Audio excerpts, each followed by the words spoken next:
Hello नमस्कार दोस्तों, एक बार फिर से स्वागत है हमारे इस यूट्यूब चैनल पर। आज हम बात करेंगे ऑपरेटर्स के बारे में दोस्तों कि ऑपरेटर्स होते क्या हैं। ये आपके आरपीएससी लेवल सेकंड ग्रेड में भी इस तरह का एक टॉपिक है जिसको आज हम जानने की कोशिश करेंगे कि ऑपरेटर्स होते क्या हैं दोस्तों। तो ये किस तरह से अगर हम देखें ऑपरेटर्स के बारे में दोस्तों, तो ये हमारे पास 24 तरह के ऑपरेटर्स हमारे पास पाए जाते हैं। इन 24 ऑपरेटर्स के अंदर अगर हम देखें तो एक तरफ देखेंगे तो 13 तरह की पाए मिलेंगे जिनका नाम होता है दोस्तों मोडाल्स। ये मोडाल्स को ही हम दूसरा नाम से जानते हैं। इन मोडाल्स को कहते हैं हम डिफेक्टिव वर्ब भी कहते हैं। क्यों कहते हैं डिफेक्टिव? क्योंकि डिफेक्टिव जो वर्ब होती हैं दोस्तों उनके साथ आप 5 फॉर्म नहीं बना सकते, यानी एस या एस लगा किस तरह से डू का डज बना देते हो, डिड बना देते हो, डन बना देते हो, डूइंग बना देते हो, तो इस तरह की वर्ब हम यहाँ पर नहीं जनरेट कर सकते। इसी तरह से अगर देखो 13 तो ये हो गए टोटल, लेकिन अगर हम इस तरफ देखें तो ये 11 तरह की हमारे पास एक्जुलरी वर्ब होती हैं। क्या होती हैं?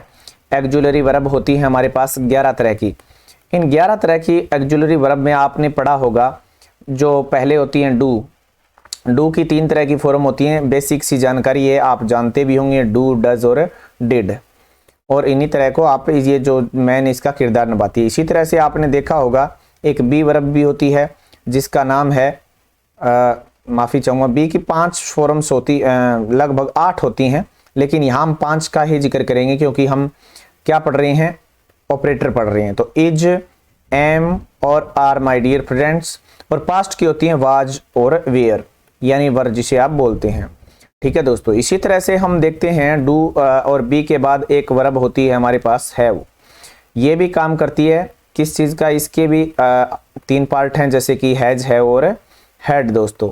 ये इस तरह के हमारे पास 3 तरह के पार्ट है, तो आप गिन सकते हैं टोटल ये 11 हमारे पास एक्जुलरी वर्ब हैं और 13 तरह के मॉडल होते हैं। मॉडल्स आप जानते होंगे, जैसे कि आपने पढ़ा भी होगा, सेल और शुड होता है। शुड इसका पास्ट होता है, प्रेजेंट इसका सेल होता है। इसी तरह से आपने देखा होगा विल और वुड होते हैं। और इसी तरह से हम देखते हैं कैन और कुड होते हैं। इसी तरह से हम देखते हैं मे और माइट होते हैं। ये हमारे पास मॉडल के रूप हैं, टोटल 8 हो गए। इसी तरह से हम देखते हैं यूज्ड एक मॉडल होता है, लेकिन ये 2 होता है दोस्तों, ये 2 इन्फिनेटिव लेता है, इसलिए होता है, ध्यान रखें ये मॉडल हमेशा यूज्ड ही होता है। ओनली इतना मॉडल होता है, ओनली जस्ट इतना। ये याद करवाया जाता है, रट्टा मरवाया जाता है हमसे, लेकिन अगर ऐसा कुछ पढ़ रहे हैं तो ये कचरा ज्ञान है। इसी तरह से हम ओट को देख लेते हैं। ओट 2 मॉडल नहीं होता, ओनली ओट मॉडल होता है दोस्तों। क्या होता है? ओट मॉडल होता है। ये 2 मॉडल साथ में जोड़ते हैं तो नहीं होता, ध्यान रखें। ठीक है दोस्तों। एक हम पढ़ते हैं यहाँ पर मस्ट है और एक हम पढ़ते हैं डेयर। ठीक है दोस्तों, मस्ट और डेयर।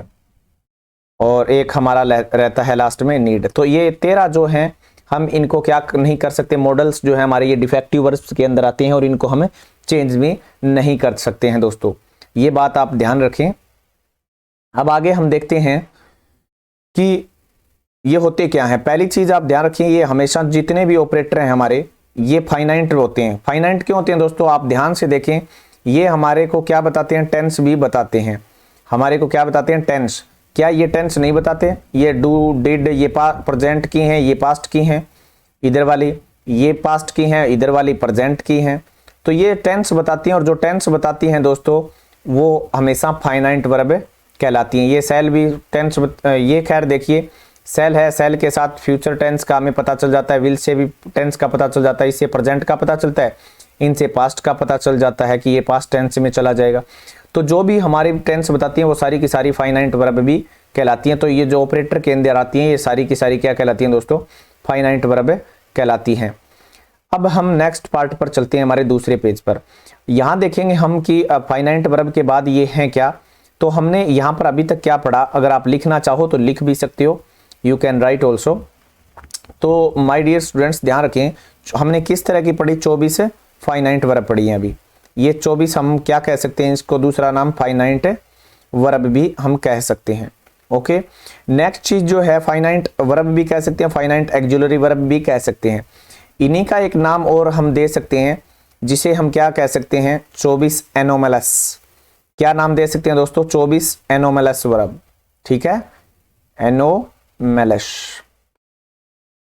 एनोमलस वर्ब इसका नाम होता है दोस्तों। ये नाम भी पूछा जा सकता है, ये इसी का ही नाम है, चाहे 24 फाइनाइट वर्ब कह लो, चाहे 24 ऑपरेटर कह लो, चाहे 24 एनोमलस वर्ब कह सकते हैं आप। ये एनोमलस नाम किसने दिया होगा दोस्तों? एनामलस, सॉरी ए आएगा यहाँ पर स्पेलिंग में।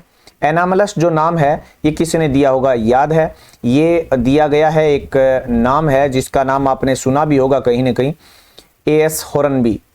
A.S. हॉर्नबी, ये A.S. हॉर्नबी ने ये नाम यूज किया था अपनी बुक में, इसलिए इसको एनामलस वर्ब भी कहते हैं। और इसका एक और नाम है, इसे कहते हैं 24 फ्रेंड्स ऑफ, ये ऑफ नहीं होता वैसे तो, अब होता है 24 फ्रेंड्स ऑफ नॉट। तो दोस्तों नोट, क्योंकि इन इजेमार के बाद ही नोट आता है हैज, आप देख सकते हैं डू एक डमी वर्ब है, डज भी एक डमी वर्ब है, डिड भी एक डमी वर्ब है। डमी कहते हैं इनको क्योंकि ये यूज होती है। तो क्या इनके बाद नोट नहीं आता? क्या इनके बाद नोट नहीं आता? क्या हैज है वो हेड के बाद नोट नहीं आता? क्या सेल के बाद नोट नहीं आता? तो इसीलिए इनका नाम क्या रख दिया गया दोस्तों? इनका नाम रख दिया गया 24 फ्रेंड्स ऑफ नोट। ये जानकारी आपको ध्यान रखनी है दोस्तों। अब मैं आपको बताता हूं, I will tell you a trick. तो ट्रिक क्या है वो ध्यान से देखिए, इस चीज को लर्न करने की कि इसके अंदर होता क्या है ट्रिक में। तो ध्यान रखिए, एक नाम आएगा हमारे पास नाइस, NICE। तो नाइस के माध्यम से हम काम करेंगे। कैसे?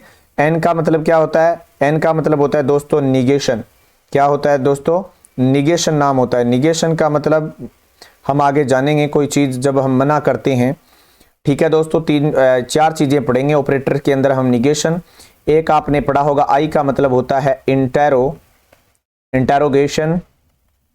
ठीक है दोस्तों, इंटेरोगेशन। और फिर अगर हम देखेंगे इसके अंदर नेक्स्ट चीज इंटेरोगेशन के बाद, सी का मतलब होता है कोड। कोड यहां पर आप ऐसे समझ लीजिए, शॉर्ट रिस्पॉन्स अगर हम कहें तो भी गलत नहीं होगा। शॉर्ट रिस्पॉन्स, ये सारी चीजें मैं आपको 1 बाय 1 आगे बताऊंगा क्या होता है। ई का मतलब होता है इम्फेसिस, जो हमारा ई है उसका अर्थ होता है, ध्यान रखें। तो नाइस, NICE, ये 4 बातें हम इसमें पढ़ेंगे। पहली चीज निगेशन, दूसरी चीज इंटेरोगेशन, तीसरी चीज कोड यानी शॉर्ट रिस्पॉन्स एंड एम्फेसिस। ये 4 बातें हम पढ़ेंगे। इन्हीं को क्या कहते हैं दोस्तों? ये होती है प्रॉपर्टी ऑफ ऑपरेटर। ये चारों क्या हैं? जो भी आपने यहां तक ये NICE पढ़ा है आपने अभी तक, ये इतना, ये क्या है? प्रॉपर्टी हैं। क्या है ये? प्रॉपर्टी किसकी प्रॉपर्टी है ये? जो हम अभी पढ़ रहे हैं ऑपरेटर्स, उनकी ये प्रॉपर्टी कहलाती हैं। ये आपको ध्यान रखना चाहिए। कर कभी आए, what is the property of, how many types of are operators, यहां पे हम कह सकते हैं ये प्रॉपर्टीज जो दिख रही हैं आपको NICE, नाइस, तो ये इनके टाइप हो गए 4, यानी निगेशन, इंटेरोगेशन, कोड और इम्फेसिस। इन बातों पर आपको ध्यान देना होता है दोस्तों। ठीक है दोस्तों, आगे देखते हैं अब इनकी खास बात क्या होती है। जो हमने पढ़ा, ये सारी की सारी अभी हमने पढ़ी कि ये हमेशा क्या होती हैं? ये हमेशा फाइनाइट वर्ब होती हैं। ये क्या होती है? हमेशा, ये हमेशा फाइनाइट वर्ब होती हैं। FV फाइनाइट वर्ब आप समझ गए होंगे, फाइनाइट वर्ब फ्रेज में ही होंगी ये। ठीक है, पहली चीज तो ये हमने जानी। उसके बाद आफ्टर दैट हम क्या कह सकते हैं? इनको फर्स्ट एक्जुलरी वर्ब भी कह सकते हैं। क्या कह सकते हैं दोस्तों? First auxiliary verb. ठीक है दोस्तों, एक्जुलरीज फर्स्ट, आपको सीधा लिख देता हूं मैं, प्लूरल लिखने की आवश्यकता ही नहीं। फर्स्ट एक्जुलरी वर्ब हम इसे कह सकते हैं। ठीक है, लेकिन ध्यान रखें इजेमार, वाजबर, ये है जो भी हैं, ये सारे ऑपरेटर भी होते हैं, ये बात भी ध्यान रखें। आफ्टर दैट अगर हम नेक्स्ट चीज की बात बताएं तो ये क्या होते हैं? ये मैन, जो हमारी वर्ब होती है, मैन वर्ब आपने जानते होंगे जिसके वर्ड मीनिंग होते हैं, वह सहायक क्रिया जिसे हम क्या बोला अभी? एक्जुलरी वर्ब, जिसे हमने नाम दिया अभी। ये क्या होते हैं? ये दोनों रूप में काम करते हैं, दोनों रूप में काम करते हैं। कैसे काम करते हैं अभी देखिए। ये मैन वर्ब के रूप में भी काम करते हैं और एक्जुलरी वर्ब के रूप में भी काम करते हैं। कैसे करते हैं देखो, जैसे यहां लिखा मैंने आई एम ए टीचर, ऐसे आपने एक नाम लिख दिया, मैं इसके माध्यम से आपको बताना चाहूंगा।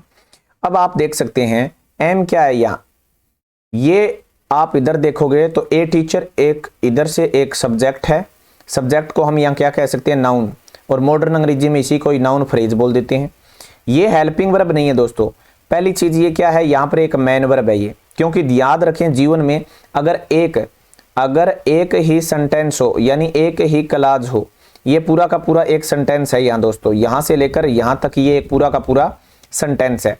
पूरे एक सेंटेंस में अगर एक ही वर्ब है तो वो हमेशा मैन वर्ब होगी, पहली बात तो ये। अब मैन वर्ब में पूछा जाए तो आई कौन है, टीचर है, टीचर कौन है, आई है, तो आई ही टीचर है, टीचर ही आई है। अगर ये इंद्रधनुष बने तो ये सोच लो ये ऑब्जेक्ट नहीं होता, ये बल्कि कॉम्प्लीमेंट होता है। क्या होता है दोस्तों, कॉम्प्लीमेंट होता है। और ये अब काम करेगी लिंकिंग वर्ब का। तो ये ध्यान से देखें आप, ये ऑपरेटर तो है ही है, ये ऑपरेटर तो है ही है, लेकिन यहाँ किसका काम कर रहा है, मैन वर्ब का इस वाक्य के अंदर। लेकिन अगर मैं लिखूं ऐसे आई एम टीचिंग यू, अगर मैंने एक वाक्य लिखा आई एम टीचिंग यू दोस्तों, तो मुझे एक बात बताइए, क्या ये एम यहां पर अब हेल्पिंग वर्ब का काम नहीं कर रहा क्या? आपको भी भली भांति पता होगा। अब ये एम क्या कर रहा है, हेल्पिंग वर्ब का काम कर रहा है, और यहां पर ये मैन वर्ब हमारी आ गई। और याद रखिए मैन वर्ब हमेशा लास्ट होती है। अगर कितनी वर्ब हो, जैसे देखिए ये दो वर्ब हैं, एक ये रही और एक ये रही यहाँ, तो ये पहली वर्ब हमेशा टेंस बताएगी, और दूसरी वर्ब जो भी इसमें दो हैं तो लास्ट वाली हमेशा मैन वर्ब होती है। तो देखो इसमें एक ही है तो लास्ट वाली तो हमेशा मैन ही होगी, तो एक ही है वो लास्ट ही होगी, इसीलिए ये क्या है, एक मैन वर्ब का काम भी करती है। और यहाँ पर आप देख सकते हैं ये एक एक्जुलरी वर्ब का भी काम करती है। इसी कारण मैंने आपको कहा था कि ये दोनों तरह से काम करती हैं। नेक्स्ट चीज पर हम आते हैं, अब हमारा नेक्स्ट रूल इसी तरह से हम देखिए बात करते हैं अब चार प्रॉपर्टी की, four properties of a property, जो अब हमने बातें की थी, four properties of operator. Operator की जो हमारे पास चार प्रॉपर्टी हैं उन पर बात करेंगे दोस्तों, ठीक है। अब ये चार प्रॉपर्टी होती क्या है, अभी हमने पढ़ी थी नाइस की, और तो नाइस में सबसे पहले हमने एन पढ़ा था। एन का मतलब क्या पढ़ा था हमने, निगेशन। क्या पढ़ा था दोस्तों, निगेशन हमने पढ़ा था। ये निगेशन होता क्या है, अब हम इसी बात पर चर्चा करेंगे।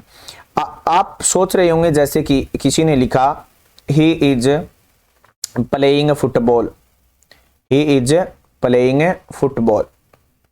अब एक वाक्य क्या लिखा हमने कि वह, अब हिंदी बनानी है तो उल्टा शुरू हो सकते हैं, वह फुटबॉल खेल रहा है, वह फुटबॉल खेल रहा है। अगर इसी तरह से हम इसी को हम मना कर दें, he is not playing football, अगर हमने ये कह देते हैं कि वह फुटबॉल नहीं खेल रहा है, तो ये क्या है, इज आ गया, ये हमारा ओपी यानी ऑपरेटर हो गया ना दोस्तों। और यहाँ ऑपरेटर के बाद नोट आया है, तो ये इसी कारण हम कह रहे हैं कि ये निगेशन होता है, ठीक है। इस तरह की बहुत सी चीजें हैं, जैसे कि एक और लिख सकते हो आप, he is a teacher, he is a teacher लिख सकते हो, स्टूडेंट्स लिख सकते हो, लायर लिख सकते हो, एज यू विश। और इसी तरह से आप निगेशन में लेके आओगे तो क्या हो जाएगा, he is not a teacher, ठीक है दोस्तों। ये आप देख सकते हो नोट आ गया, निगेशन शो कर रहा है, और ये हमारा रहा ऑपरेटर, ठीक है। ये बात हम अभी कर रहे थे। आफ्टर दैट हम बात करते हैं नेक्स्ट हमारे रूल की। नेक्स्ट हमारा क्या है, नेक्स्ट हम पढ़ेंगे निगेशन के बाद जो हमने क्या पढ़ा था, NICE, नाइस के बाद निगेशन के बाद आता है इंटेरोगेशन। इंटेरोगेशन हम बात करेंगे, ठीक है दोस्तों।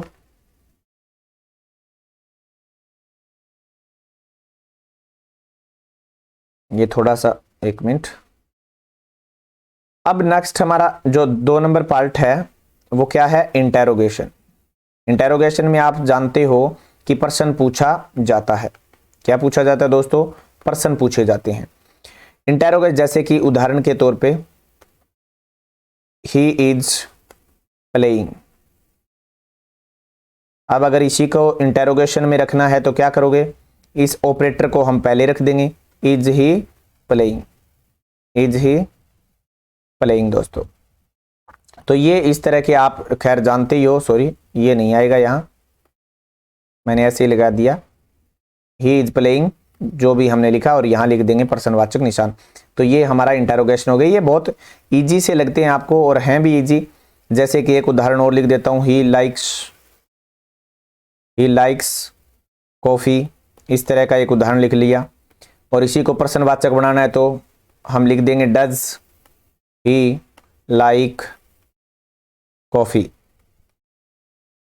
तो ये देखिए इस तरह से ये इंटरोगेशन हमने कर लिया। दोस्तों ध्यान रखें, कुछ आप ये तो जब दिखते हैं, अब यहां तो आपको इंटरोगेशन दिख रहा है ये प्रश्नवाचक, लेकिन कुछ हैं जहां दिखते नहीं है दोस्तों, ठीक है। अब इन्हीं को हम इंग्लिश भाषा में कहते हैं ओवर्ट। क्या कहते हैं? ओवर्ट। ओवर्ट का मतलब होता है कोई चीज स्पष्ट दिखाई दे, स्पष्ट दिखे। एक शब्द पढ़ते हैं हम, जिस तरह से कवर्ट शब्द नाम आता है, कवर कर लेना। अब जैसे कवर का मतलब ढक लेना होता है, और ढक लेना का मतलब, इसका मतलब हो गया स्पष्ट न दिखना, स्पष्ट न दिखना दोस्तों। तो ये हमारा इस तरह से हो जाता है। अब तीसरा पॉइंट पर, तीसरे बिंदु पर बात करते हैं हम। तीसरा बिंदु जो हमारा आता है वो क्या है? तीसरा बिंदु है दोस्तों कि जैसे हम बात करते हैं कोड की। सी पढ़ा था हमने, कोड। कोड का मतलब क्या पढ़ा था हमने? शॉर्ट रिस्पॉन्स, शॉर्ट रिस्पॉन्स, ये हमने पढ़ा था।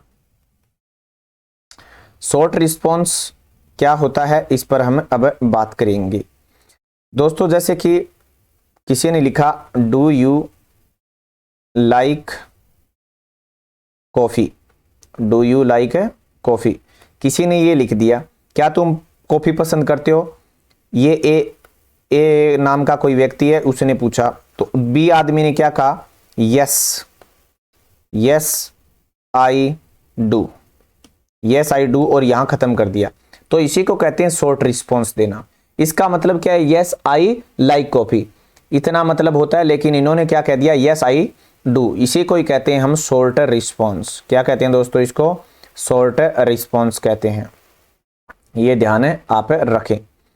इसी तरह से एक और उदाहरण, ये वो बंदा ऐसे भी बोल सकता है, नो आई डोंट। अब यहां बोलने की जरूरत नहीं है उसको कि आई डोंट लाइक, ये इस तरह के हमारे शॉर्ट रिस्पॉन्स माने जाते हैं। और इसी को कहते हैं इंग्लिश भाषा के अंदर कोड, क्योंकि ये कोड के रूप में काम करता है, सामने वाले को समझ में आना चाहिए दोस्तों। ठीक है दोस्तों, उम्मीद है आज को क्लास आपको पसंद आई होगी। आगे की क्लास में फिर हम इसी से आगे चौथे नंबर पर बात करेंगे। नेक्स्ट जो हमारा बचा हुआ है ई एम्फेसिस। धन्यवाद, कल फिर मिलते हैं। Thank you.